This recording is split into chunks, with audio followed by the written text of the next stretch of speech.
შფოთვით აშლობას შესაძლებელია იწვევდეს ჯანმრთელობის ისეთი პრობლემაც, როგორც არის ფარისებრი ჯირკვალი და სწორედ აი ამ თემით გავაგრძელებთ ახლა ჩვენ საუბარს. შენ დაგემშვიდობები და ჩვენს მომდევნო სტუმართან გადავინაცვლებ ნელ-ნელა. თამარ ნემსაძე, ენდოკრინოლოგია დღეს. მოგზადით ჩვენ გიგი. გამარჯობა, მეგადავინაცვლებ მასთან. მოგესალმებით. მაყურებელს ვეთყვი, რომ დღეს გაცემს ამ ნაწილში ფარისებრ ჯირკვალზე ვისაუბრებთ, რომელსაც ვიცით, რამდენად დიდი როლი აკისრია ჩვენი ორგანიზმის ფუნქციონირებაში და როგორ უნდა მივხვდეთ, რომ ფარისებრი ჯირკვლის, ასე ვთქვათ, გართულებების რისკ ჯგუფში ვართ, ასევე როგორია დაავადებების გამომწვევი მიზეზები, რა სიმპტომებით ხასიათდება და რა უნდა ვიცოდეთ დიაგნოსტირებისა თუ მკურნალობის მეთოდებზე. სწორედ ამას შევეხებით ახლა. მოგესალმებით თამარ კიდევ ერთხელ და მოდი პირდაპირ დავიწყოთ იმაზე საუბარი, თუ რა არის ფარისებრი ჯირკვალი და ზოგადად რა ფუნქცია აკისრია მას ჩვენს ორგანიზმში. მოგესალმებით კიდევ ერთხელ და მივესალმები შუადღეს მაყურებელს. ფარისებრი ჯირკვალი ეს არის პეპელის ფორმის ორგანო, კისრის წინა ზედაპირზე მოთავსებული, რომელსაც მარჯვენა და მარცხენა წილი და მათ შორის არსებული ხიდაკი აქვს. ჩვეულებრივ ფარისებრი ჯირკვლის ფუნქციები საკმაოდ მრავალფეროვანია, იმიტომ რომ არ არსებობს ორგანიზმში არც ერთი უჯრედი, რომელზეც შეიძლება არ მოქმედებდეს ფარისებრი ჯირკვალი. აბსოლუტურად ყველა უჯრედზე არის პასუხისმგებელი. მისი ძირითადი ფუნქცია სწორედ გამოიხატება იმაში, რომ ჩვენი ნივთიერებათა ცვლა, ანუ მეტაბოლიზმი წარიმართება ფარისებრი ჯირკვლის ფუნქციით და იმის დამიხედვით თქვა თუ საუბრობთ ფარისებრი ჯირკვლის ფუნქციის დაქვეითებაზე, თუ ფარისებრი ჯირკვლის ფუნქციის მატებაზე, ამის მიხედვით ეს ჩვენი მეტაბოლიზმიც იცვლება. გარდა ამისა, როგორც მოგახსენეთ, ვინაიდან თითოეულ უჯრედზე ზემოქმედებს, შესაბამისად, ჩვენი ორგანიზმი ვერ ფუნქციონირებს სრულფასოვნად, თუ არ არის ფარისებრი ჯირკვლის ფუნქცია მოწესრიგებული. მათ შორის არის როგორც გულსის წარსულთა სისტემა, ასევე ვთქვათ სასუნთქის სისტემა, საჭმლის მონელებელი სისტემა, რეპროდუქციული სისტემა, მათ შორის კანის, თმის, ფრჩხილის სტრუქტურა და ასე შემდეგ. ანუ ძალიან მნიშვნელოვანია, როგორც მივხვდეთ, რომ გამართულად მუშაობდეს, იმიტომ რომ ფაქტობრივად ყველაფერზე ის არის, ასე ვთქვათ, პასუხისმგებელი. როგორ ხდება მისი სრულფასოვანი კვლევა, თამარ, საინტერესოა?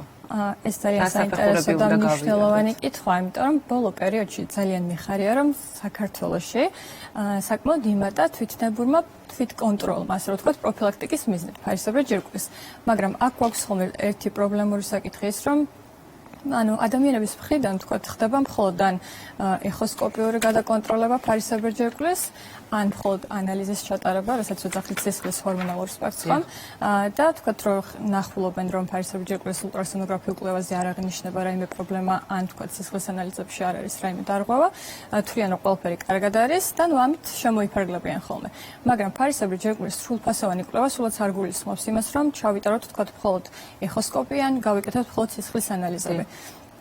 ვინაიდან და სამწუხაროდ ფარისებრი ჯირკვლის პათოლოგიები არის როგორც სტრუქტურული, ასევე ფუნქციური და ერთმანეთისაგან ეს ორი დარღვევა ურთიერთგამომრიცხავი არ არის და რას ნიშნავს ეს? მაგალითად, როცა ჩვენ ვიკეთებთ ფარისებრი ჯირკვლის ეხოსკოპიას, ამით წარმოდგენას ვიქნით, თქვათ ფარისებრი ჯირკვლის სტრუქტურაზე, რა მოცულობის არის, ხომ არ არის მასში რაიმე მოცულობითი წარმონაქმნი, ხო, რასაც კვანტს ვეძახით და ასე შემდეგ. მაგრამ როცა უშუალოდ ვლაპარაკობთ ფარისებრი ჯირკვლის ფუნქციებზე, ხო, ამას ვნახულობთ ჩვენ სისხლის ანალიზით და სწორედ აი ამ ჰორმონების განსაზღვრით, რომელსაც გამოიმუშავებს ფარისებრი ჯირკვალი, გებულობთ თქვათ ნორმალურ ფუნქციასთან გვაქვს, ანუ ეუთიროიდულ მდგომარეობას ვეძახით ამას ფარისებრი ჯირკვლის ფუნქციის დარღვევასთან, ეგრეთ წოდებული ჰიპოთირეოზი, თუ ფარისებრი ჯირკვლის მატება, ჰიპერთირეოზი. იცი რა მინდა გითხოთ. ზოგადად, როდესაც საუბრობთ ფარისებრი ჯირკვალზე, მე ვიცი, რომ ეს არის ტოქსიკური, ხო, და თუ შეიძლება ვცდები. იმიტომ რომ ძალიან ორგანიზმზე ზოგადად ახდენს გავლენას და არის უამრავი სიმპტომი ამისი, მათ შორის თანდევი, თუნდაც იგივე ავიღოთ ოფლიანობა, იგივე შფოთვა, რაზეც საუბრობდით, წინა ნაწილში უძილობა და რა ვიცი, უამრავი მომყოლი აქვს ამ ყველაფერს და აი ამ სიმპტომების შესახებაც რო ვისაუბროთ. მოდი დავიწყოთ პირველი თქვენი ტერმინი შხამიანი ჭიყვი. ზოგადად ტოქსიკური, აი ფარისებრი ჯირკვალზე რო ვსაუბრობთ ხომ, როგორც გითხარით, გვაქვს ან ფუნქციის დაქვეითება, ჰიპოთირეოზი, ან ფუნქციის მატება, ჰიპერთირეოზი.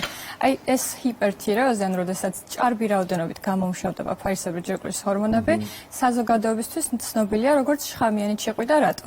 ანუ ჩვეულებრივ როგორც თავში ვახსენე, ესე იგი ფარისებრი ჯირკვალი მოქმედებს ჩვენი ნივთიერებათა ცვლის სიხშირეზე. და როდესაც ჭარბი რაოდენობით გვაქვს ეს ჰორმონები, ჩვენი მეტაბოლიზმი დაახლოებით 60%-ით ჩქარდება. და რაში გამოიხატება ეს? გამოიხატება იმაში, რომ ესეთ ადამიანებს აღენიშნებათ გახშრებული გულისცემა, რასაც ტახიკარდიას ვეძახით, წნევის მომატება.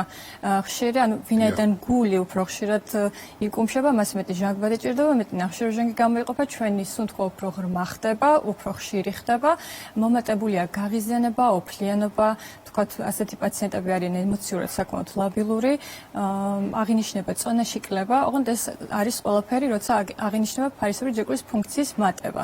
მაგრამ თუ თქვათ ჩვენ ვისაუბრებთ ფარისებრი ფუნქციის დაქვეითებაზე, ანუ ჰიპოთირეოზზე, ხო? ეს სრულად სხვანაირი კლინიკური სურათით მიმდინარეობს.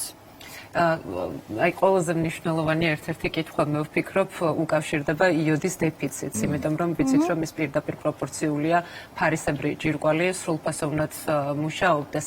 საინტერესოა მას რა დატვირთვა აქვს ამ პრობლემის განვითარებაში. ან ზოგადად როცა ვსაუბრობთ ჩვენ ფარისებრი ჯირკვლის ფუნქციის დაქვეითებაზე, ხო?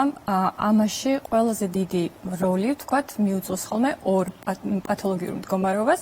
ერთი შეიძლება იყოს, ეს არის აუტოიმუნური თიროიდიტი, ალბათ ხსმენიათ კიდეც, ხო? ეს არის ყველაზე ხშირი მიზეზი ხოლმე ფარისებრი ჯირკვლის პათოლოგიებისა, რომლის დროსაც ანუ რა ხდება ორგანიზმში მაყურებელსაც რო განვმარტოთ, ანუ ჩემს ფარისებრ ჯირკვალს ორგანიზმი აღიქვამს როგორც უცხოს და გამოიმუშავებს მის საწინააღმდეგოდ, მაგალითად აი როგორც ვთქვათ, ვირუსზე, ბაქტერიაზე გამოიმუშავებდა ვთქვათ ანტისხეულებს რო დაეცვა მათგან ჩვენი ორგანიზმი, ანალოგიურად როგორც უცხოს ესე აღიქვამს და მისი მიმართულებით აგზავნის ჭარს და ესე ზიანდება ხოლმე ფარისებრი ჯირკვლის ფუნქცია. მეორე გამომწვევი მიზეზი და განსაკუთრებით საქართველოს მოსახლეობისათვის ეს არის იოდის დეფიციტი. როდესაც გვაქვს ჩვენ იოდის დეფიციტი, რისთვის არის იოდი მნიშვნელოვანი? იოდი არის შეუცვლელი მიკროელემენტები ფარისებრი ჯირკვლის ჰორმონების სინთეზისთვის. ანუ თუ იოდი არ გვაქვს, ჩვენი ჰორმონები ვერ დასინთეზირდება, მე ბოდიშდება. ამიტომ ესე იგი მნიშვნელოვანი მომენტია, რომ იოდი საკვები პროდუქტი იყოს მიწოდებული დღიურ რაციონში და ამასთან აქაც მნიშვნელოვანი ფაქტორი არის, თქვათ, რომელ ჯგუფთან გვაქვს საკითხი. ანუ არის ბავშვთა ასაკი, არის ორსულობა, არის მეძუძურობა, თუ რა, ხო? იმიტომ რომ თუ თქვათ არის საუბარი ორსულობაზე და ბავშვთა ადრეულ ასაკზე, ეს არის ყველაზე მნიშვნელოვანი ეტაპი იოდის მინერალის შესავსებად, იმიტომ რომ ამ დროს ხდება ორგანიზმის ჩამოყალიბება, ზრდა განვითარება და თუ იოდი არ იქნება საჭირო რაოდენობით, რა თქმა უნდა, ამ დროს ჩვენ საქმე გვაქვს ხოლმე ისეთ დარღვევებთან, როგორც არის მაგალითად თვითონ ორსულობის დროს სპონტანური აბორტი, შემდგომ შეიძლება იყოს სისხლდენა, მცირე ზომის ნაყოფის, ანუ წონით შეიძლება იყოს მცირე წონა, ასევე უკვე დაბადების შემდგომ ნაყოფის განვითარებისთვის, თვითონ ნერვული ქსოვილის განვითარებისთვის უმნიშვნელოვანესი არის ფარისებრი ჯირკვლის მოწესრიგებული. ესე იგი, როგორც მივხვდით, ძალიან მნიშვნელოვანია, რომ ჩვენი ორგანიზმი შევავსოთ ჩვენი სასიცოცხლოდ მნიშვნელოვანი იოდის, ასე ვთქვათ, მინერალებით და პირდაპირ ჩნდება შეკითხვა ამ დროს, საინტერესოა რომელი პროდუქტები ამ ყოველფრით მდიდარი. დიახ, ანუ ჩვეულებრივ რა თქმა უნდა, ყოველდღიურ რაციონში ჩართული უნდა იყოს იოდის მინერალი, რომლითაც ვთქვათ, მდიდარია ზღვის პროდუქტები, ზღვის წყალმცენარეები, ასევე რძის პროდუქტები, მაგალითად განსაკუთრებით დიდი რაოდენობით არის ბერძნული იოგურტში, ვთქვათ, ხაჭოში, ყელში და ასე შემდეგ. მაგალითად ხილიდან მნიშვნელოვანი არის მოცვი, ასევე ვთქვათ, მარწყვი, კივი, ფეიხო, რაც შეეხება ბოსტნეულს, მაგალითად ყვავილოვანი კომბოსტო, ისპანახი, ბროკოლი და ასე შემდეგ. მაგრამ ნახეთ, თუ ჩვენ ვსაუბრობთ ბავშვთა ასაკზე, ანალოგიურად როგორც ვახსენე ორსულობის ასაკზე, ორსულობის პერიოდზე, ამ შემთხვევაში, რა თქმა უნდა, მხოლოდ საკვებით მიღებული იოდის მინერალი საკმარისი ვერ იქნება და საჭირო ხდება ხოლმე დამატებით ექიმის მიერ შერჩეული იყოს სარეკომენდაციო დოზა, მაგრამ აქაც მინდა ხაზი გავუსვა იმას, რომ ალბათ აი თქვენს გარშემოც ყოფილა ესეთი მდგომარეობა, როდესაც ადამიანი იგებს, რომ შეიძლება ფარისებზე რაღაც პრობლემა ქონდეს, ან მაგალითად აი პირობითად რაღაც პროდუქტში დიდი რაოდენობით არის იოდი და იწყებს რაღაცა გაძლიერებული რაოდენობით მის მოხმარებას, რომ გონია, რომ ამით ფარისებრი ჯირკვალს გამოასწორებს, ფუნქციას გაუმჯობესებს და ასე შემდეგ. მაგრამ არის მთელი რიგი პათოლოგიური მდგომარეობები ფარისებრი ჯირკვალში, როგორც ვახსენე, სტრუქტურული, კვანძოვანი ჭიყვი, რომლის დროსაც პირიქით შეიძლება ხელი შეუწყოს ამ კვანძის ზრდას და განვითარებას.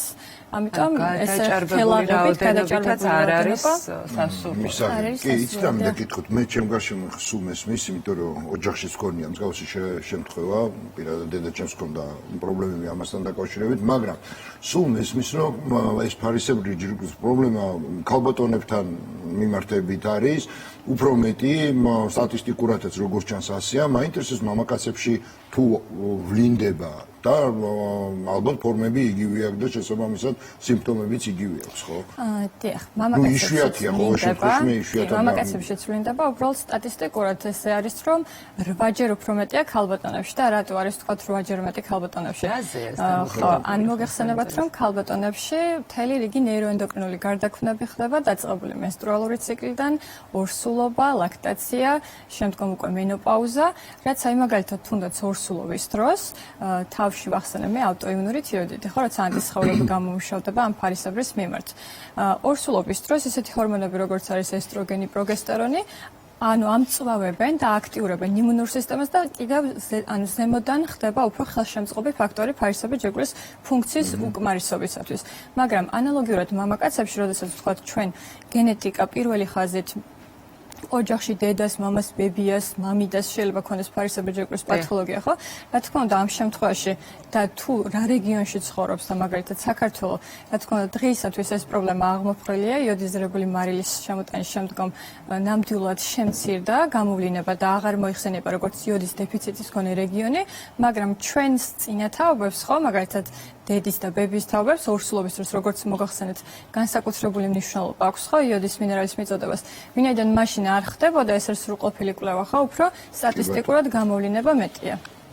კი ბატონო, და ბოლო კითხვა მინდა დავსვა აუცილებლად რა ასაკიდან არის მნიშვნელოვანი რომ ვიყოთ ყურადღებით ფარისებრ ჯირკვალთან მიმართებაში. დიახ, ზოგადად ამერიკის თირეოლოგთა ასოციაციის მიერ მოწოდებულია, რომ თუ ქალბატონს ან მამაკაცს აი ეს ჩივილები რაც ჩამოთვალეთ, არ ეწუხებს და არ ვლინდება, მაშინ 35 წლამდე მისი გამოკვლევა საჭირო არ არის და თუ 35 წლის გამოკვლევის დროსაც დადგინდა, რომ ფარისებრ ჯირკვალში როგორც სტრუქტურულად, ისე ფუნქციურად არანაირი დარღვევა არ აღინიშნება, მაშინ ამ ადამიანს შეუძლია რომ 5 წლის განმავლობაში აღარ მიმართოს, მაგრამ ჩვენ ვინაიდან ვართ როგორც მოგახსენეთ იოდეფიციტის რეგიონი, მაინც ესე ვიტყუებით და გოგონებში განსაკუთრებით გარდატეხის ასაკში 10-დან 15 წლამდე მთელი ეს რიგი ჰორმონალური ცვლილებები ხდება, სასურველია რომ ქალბატონებმა რომელთა ანუ შვილს ხო მიიყვანონ და მიმართონ, ანუ იმ ქალბატონებმა, რომელსაც უკვე დიაგნოსტირებული აქვთ პათოლოგია, სასურველია მოხდეს ორსულობის დროსაც, რა თქმა უნდა, ფარისებრი ჯირკვლის გამოკვლევა და